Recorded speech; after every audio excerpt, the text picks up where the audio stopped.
what a nun sounds like farting in church. Cheers. So, how about you tell us a little bit about yourself? Just a little introduction. A little introduction. My name's Weir. Grew up in Novato, California. Where am I looking anyways? Wherever you want. But, okay. Basically, most of us.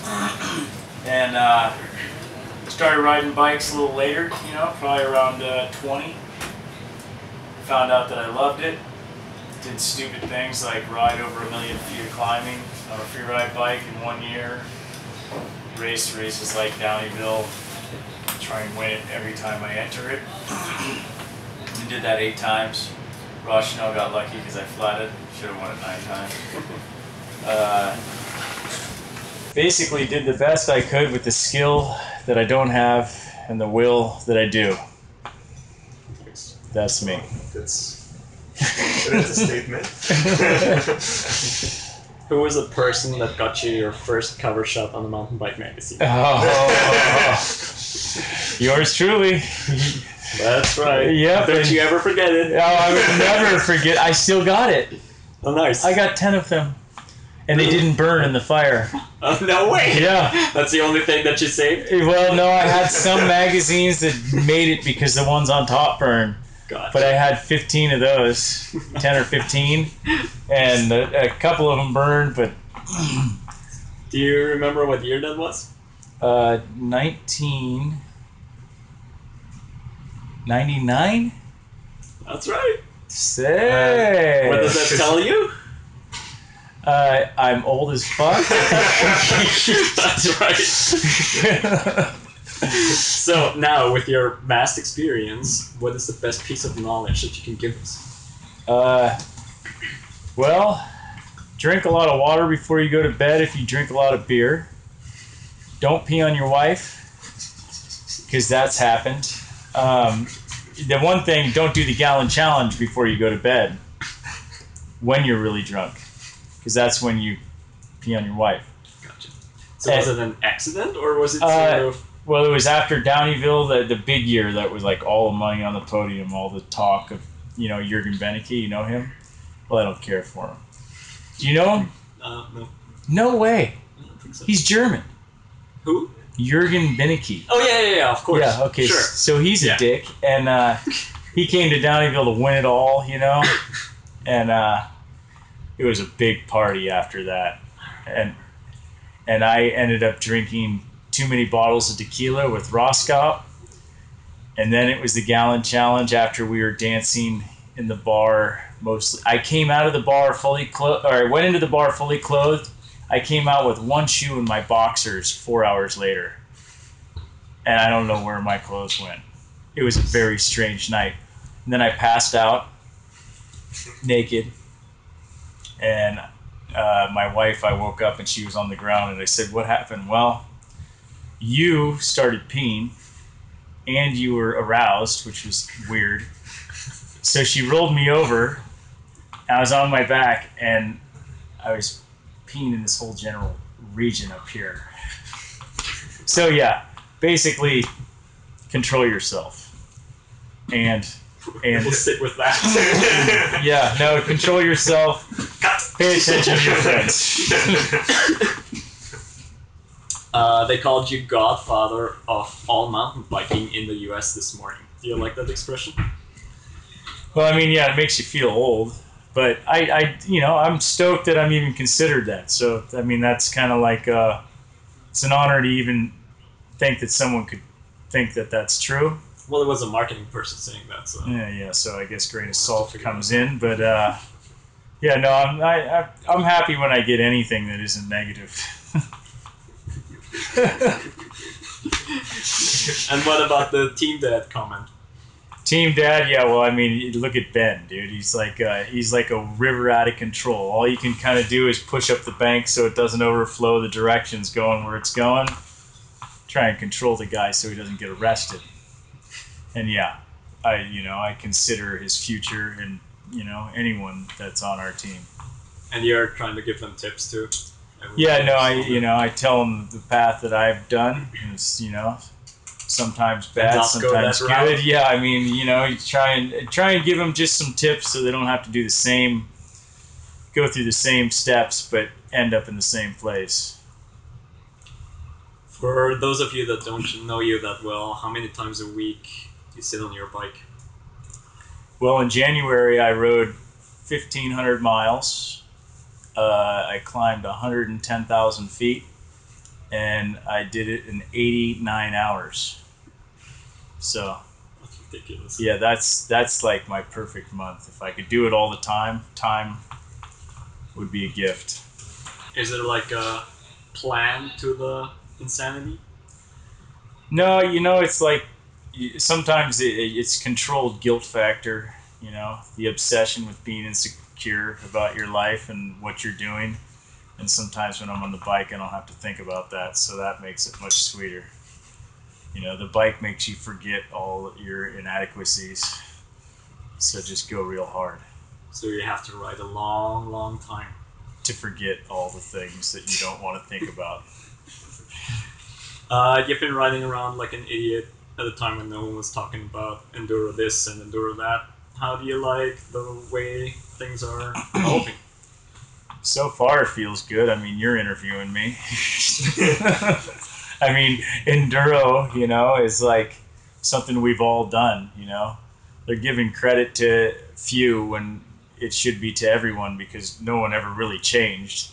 Just the events did, you know. So I'm glad it's going this way. I hope it can be controlled and still contain soul. You know, guys like Fred Glow, you know, had the foresight from Tribe Sports Group to have races like the Enduro and the Mega Avalanche guys, and they were doing it. Downeyville was what we had in the U.S., and now it's becoming the norm. And now you got, you know, who's racing Enduro? Well, washed up cross country guys and downhillers. That's who's racing it, you know. And just wait, you'll see world champions all over the place just begging for a position, and then Jerome will wax their ass. Nice. How do you like the Enduro World Series? Is it something that interests you at this point, or? Yeah, no, it's. I think they, you know, Ball's got it going on. I think you know, you can't control the path that it's going. You can just kind of contain it. You know, yeah, it's not going to be as pure with on-sighting and, you know, having courses that no one's ever ridden, but at least you can control it. So hopefully it, you know, stays on the path that it is in a pure way that still brings people to the sport. I mean, that's what we're trying to do. We're trying to bring more people to ride bikes. We're not trying to get gold medals, world championships. I mean, that comes along, but I mean, really, you're trying to get people to be healthy, buy bikes, hopefully the brands that we're on, and, you know, represent for a healthier lifestyle. And I think enduro is the perfect way. Chill on the up, pin it on the way down. What's your take on the European understanding of enduro versus the American definition, or don't you see any differences at all there? Oh God, American enduro is it's different to say the least. I mean, you know, it's dominated by lungs, not by skill. There's been some guys that are moving up like Curtis Keene that he is both, but you know, the courses aren't that. You know, the enduro courses in Europe are true to balance, true to make it so, you know, at one point the strongest lung could be racing right next to the strongest technical ability guy. And that's what it should be. They should be clashing at all times. It shouldn't be a dominance in either direction. And I mean, how hard is that balance? You know, it's so difficult to produce, especially with land issues and stuff like that. In America, all the courses are very dominant by how many red blood cells are carrying oxygen, which isn't as sweet, that's for sure, because most of the time you're like trying to get to the finish line, you know, when you should be smiling going, God, I know I could go faster if I let off my brakes. You know, that's the way it's supposed to be.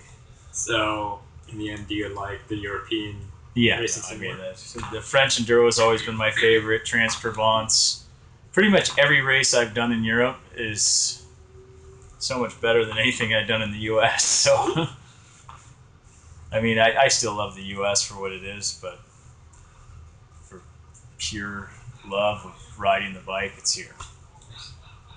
How does riding for Cannondale and working full-time for WTB fit together? Pretty well. I mean, the guys at Cannondale are super refreshing. When I first was talking to them, I was like, man, these guys are huge. They're corporate. Then all of a sudden, I had more influx or input towards like bikes and stuff like that. They wanted to hear it, and they actually listened. You know, where Santa Cruz, those guys didn't give a shit. You know, those guys know it all, and they would be like, "You don't know what you're talking about." Okay, fair enough. So we'd have no interaction with R&D, you know? So, like, those guys would just be like, you're not an engineer. Fair enough. Cannondale's like, how do you feel? What are you feeling? And they really actually care, and they're so passionate. So with WTV, we're the same way. You know, we want to make the best product. Like Jason Mosler said, like, we have the ability to go in there and go, here's the tire we want. Let's go to the factory and make it. And we're in the race, and then we're in the factory.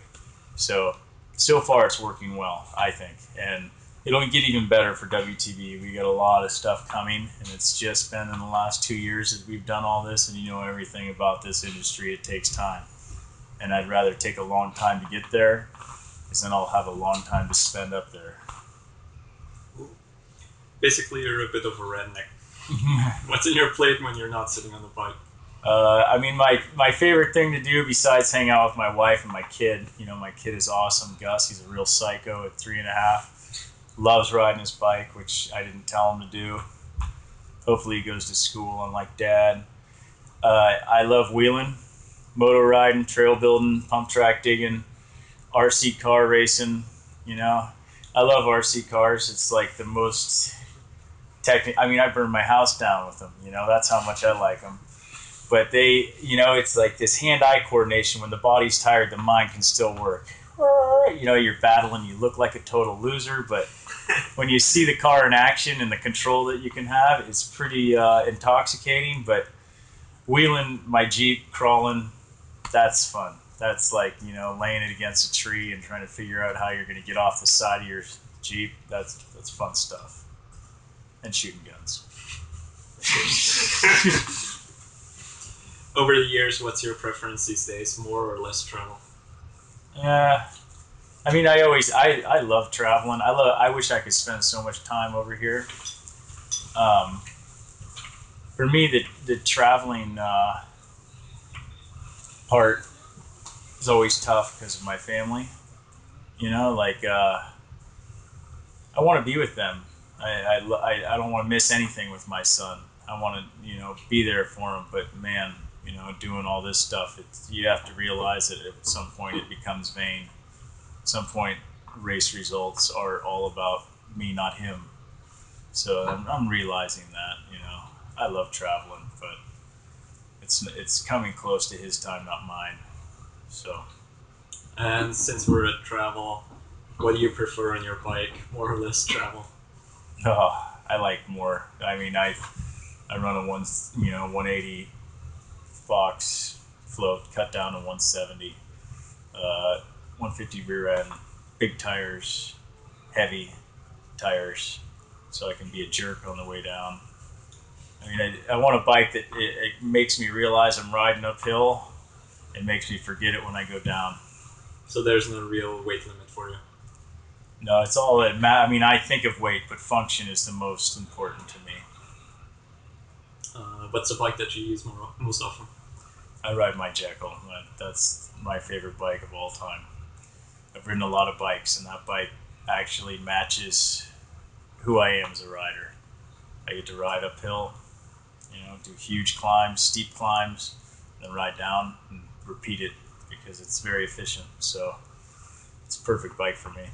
Do you still only have a single ring up front? Yeah, I mean, yeah. I think some people would rather me run a dual ring, or triple. Maybe someday I will. At this point, I'm producing horsepower still, so I like single rings. And what's in the rear? 1136. Yeah. Do you have any other special parts on that bike? Got a new new Saint chain guide, which is working well. I'm running shorty XTR cage, but pretty much just running a spec bike. Just chopped down fork, a couple different adjustable spacers on the top. I got the Fox C post. Anything anyone can buy. That's what's great about enduro. You can pretty much buy anything that's on a lot of these people's bikes. It's not like World Cup cross country you can't have. You can get, but that could change, huh? What's more prestigious or important to you, winning Downeyville or Mega Avalanche? Well, it was Downeyville at the time, I'm sure, because that changed the course of my life.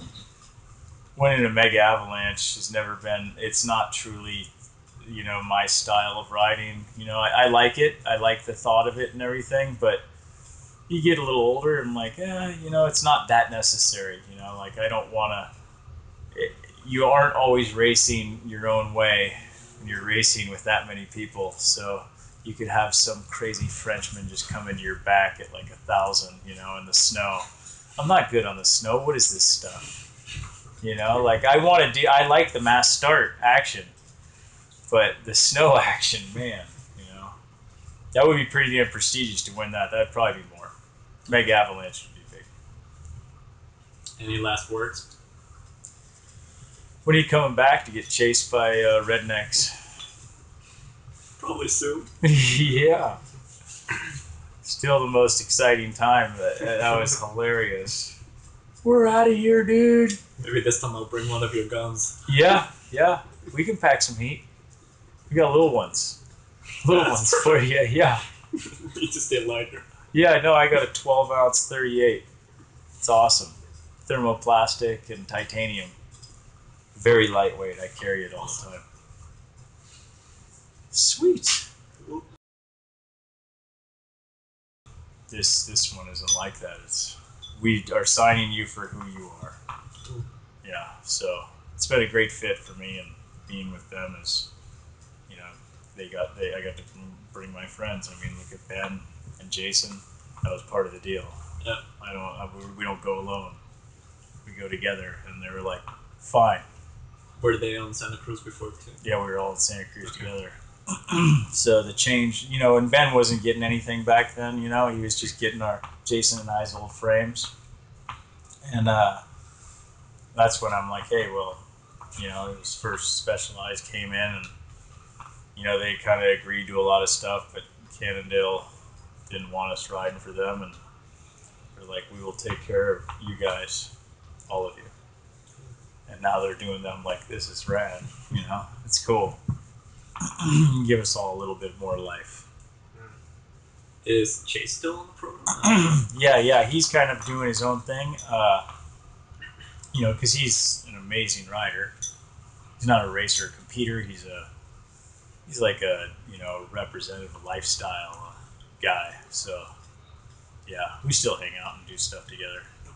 But he's got his own eyes. Yeah, it's just kind of hard to not think that he's on Cannondale. Pardon? It's just hard to think that he wouldn't be on Cannondale. Oh yeah, no, I don't think. I never think that they would ever get rid of a guy like him. He's been there so long. I mean, he's Slim Sobey. He used to call me this so bad. But he's so entertaining. He's so free and so himself. So he never changed. What are you guys planning for WTB in Europe? Hopefully more action. We got a lot of stuff coming with tires. Jason pretty much controls a lot of WTB, our direction, and where we're going. Him and I work closely. We still have Gary, but there's a lot of control that's changed over to what we're going to produce, what we're going to sell, and the stuff we have coming. It's going to be pretty cool, So stuff we want to use. There was a time when I didn't use a lot of the stuff we made. What about the Weir rules? The Werewolf's a cool tire. It had its time, and it was made for fun, not for racing. I thought, I liked it because I love drifting. I love to flat track foot up, and that tire is like riding a ski edge. But that's not the fastest way to race bikes because you got to get to the edge first. The turn's not getting you there. Traction ain't there. So it's still one of our top selling tires for people that just want to slide around in the U.S. But some of our newer stuff is more engineered. Did you play a bunch with compounds in the last few years? Oh yeah, we've done a lot of compound testing, a lot of testing at the ranch. We have a track that's just tire test track. It's very flowy, 3 minutes, and we do it chainless. So you can see, because it has uphills, what tire is actually going the fastest and the most controlled. And sometimes everyone goes, dude, this tire is so hooked up. Yeah, you were like 5 seconds slower. Of course it's hooked up. Compound's so slow, you're always going to feel hooked up, and most people aren't riding down stuff like this. It's a realistic trail of what people would ride. It still has speeds up to 50 miles an hour. But it also has off cambers that you got to be able to carry grip, but not too much, so you want a little bit of slip, And a lot of our tires are slip to grip instead of grip to slip, like some of the stuff. I mean, you have like a Cannodale. I mean, that thing's hooked up, and then you're on your ear. Like that's the way that's produced, and it's made for a certain type of person. So, with all the testing we did it with everybody's tires. And we wanted to make them so that they were efficient, didn't make you feel too sketchy, and fast. What's the softest compound? We have a 50 now. We're gonna have a 40 or somewhere in that zone too, for our new mud spike that we have coming out for enduro style racing. So, and we got new naming convention and all that stuff. More, no more raptors. No more dinosaurs. Let's get rid of the dinosaurs. Well, we can't get rid of you. Yeah. Oh man, let's end it on that, huh? If you wouldn't. Cunt. Come on, you gave that to me. That was nice.